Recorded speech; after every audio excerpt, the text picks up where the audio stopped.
बर्फ से ढके पहाड़ की चोटी पर पहुंचते ही जैसे ही ग्रुप की नजर नीचे घाटी में बनी एक झील पर पड़ी तो उनके पैरों तले जमीन खिसक गई। रीजन था सैकड़ों इंसानी लाशें और नरकंकाल जो उस लेक या कुंड में बिखरे पड़े थे। उस सर्द मौसम में भी ये भयानक दृश्य देखकर सबको पसीने आ गए। चारों ओर बर्फ से लदी चोटियों के बीच घाटी में बनी ये झील बर्फ के पिघलने से निकली लाशों और ह्यूमन स्केलेटन्स से भरी हुई थी। 2 अगस्त 1942 के दिन घोड़े पर सवार उस दल के सामने आया यह नजारा एक हकीकत था जिसने सभी को हाईली सरप्राइज्ड कर दिया था। हेलो फ्रेंड्स, अपने सफर को आगे बढ़ाते हुए मैं लेकर आया हूँ रूपकुंड की रहस्यमयी झील का एक ऐसा राज जो सदियों तक सबसे छुपा रहा। एक बेहद रोमांचकारी वीडियो जो आपको दांतों तले उंगली दबाने पर मजबूर कर देगा। इस कुंड के रहस्य को जानने के लिए मेरा वीडियो अंत तक जरूर देखें। तो चलिए साथ चलते हैं उन बर्फीले पहाड़ों पर जहाँ दबाराज बेहद भयावह है।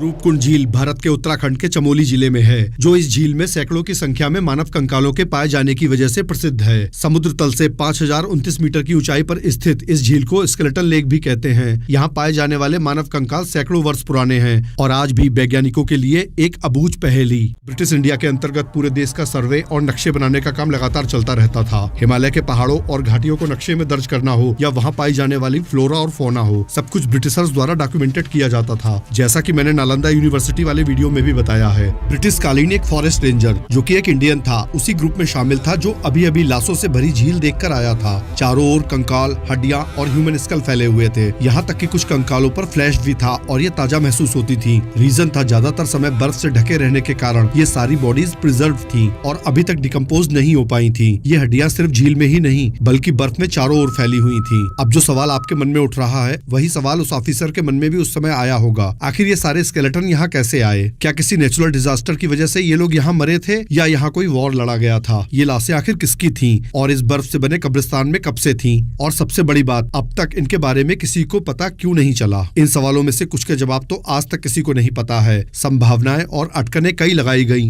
लेकिन ये पहेली आज तक अनसुलझी है। इसके पीछे कई सारी कहानियां और थ्योरीज हैं जो अलग अलग लोगों और साइंटिस्ट ने अपने अपने पॉइंट ऑफ व्यू और रिसर्च से समझाने की कोशिश की है, पर इसमें जो सबसे ज्यादा रिलेटेबल है वही साइंस के हिसाब से पॉसिबल नहीं है। ना आप कंफ्यूज मत होइए, चलिए मैं आपको बताता हूँ। इस जगह के पहाड़ी लोकगीतों और पुराने साहित्य में एक घटना का जिक्र तो है लेकिन यहाँ के लोगों ने ये कहानी सारी दुनिया से 1942 तक छुपा कर रखी थी। चलिए मैं उस घटना के बारे में सुनाता हूँ। ये एक लोक कथा है और इस कहानी को आप थोड़ा ध्यान से सुनिए। बहुत पुरानी बात है। कन्नौज राज्य में भयानक प्राकृतिक आपदा के कारण कन्नौज के राजा ने अपनी गर्भवती पत्नी के साथ नंदा देवी, जो कि भगवान शिव की पत्नी पार्वती का ही रूप है, उनके दर्शन करने और अपने राज्य की खुशहाली के लिए प्रार्थना करने हिमालय की गोद में बने उनके मंदिर की ओर प्रस्थान किया। रास्ता दुर्गम और लंबा था। राजा रानी के साथ सैनिक और कुछ लोग भी थे और मनोरंजन के लिए 2 नर्तकियां भी साथ लाई गई थीं। दिन भर की यात्रा के बाद रातों को तंबुओं में विश्राम होता था और नृत्य चलता था। इसी तरह चलते चलते वो नंदा देवी के क्षेत्र में पहुंच गए और रूपकुंड के पास में डेरा डाला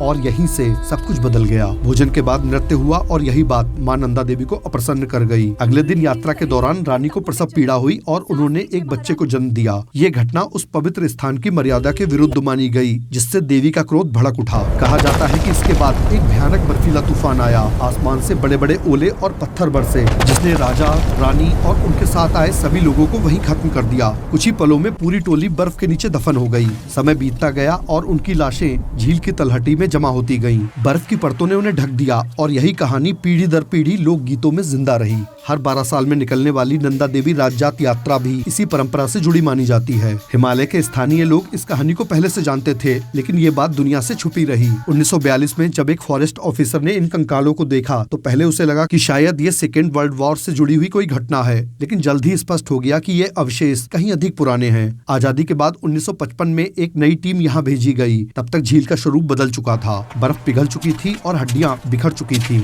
इन अवशेषों को अध्ययन के लिए अलग अलग इंस्टीट्यूट में भेजा गया। वैज्ञानिक जांच में पता चला कि यहाँ पुरुष, महिलाएं और बच्चे सभी के कंकाल मौजूद हैं। कार्बन डेटिंग में उनकी उम्र लगभग 650 साल बताई गई, जबकि कुछ अवशेष इससे भी कम पुराने थे। इससे ये स्पष्ट हुआ कि ये लोग अलग अलग समय के थे और यहाँ कोई युद्ध नहीं हुआ था। आगे के शोध, खासतौर पर 2004 और 2019 के डीएनए विश्लेषण ने इस रहस्य को और गहरा कर दिया। कुछ कंकाल साउथ एशिया से जुड़े हैं, जबकि कुछ के डीएनए भूमध्य सागरीय क्षेत्रों से मेल खाते थे। ये संकेत देता है कि अलग अलग समूह समय समय पर यहाँ पहुँचे और किसी आपदा का शिकार बने। फिर भी सबसे बड़ा सवाल आज भी भी कायम है। ये लोग आखिर थे कौन और इस बर्फीली झील में उनकी मौत कैसे हुई? रूपकुंड झील का रहस्य आज भी अनसुलझा है। सालों की रिसर्च के बाद भी सच पूरी तरह सामने नहीं आ पाया और शायद यही बात इस जगह को और भी डरावना और रहस्यमयी बना देती है।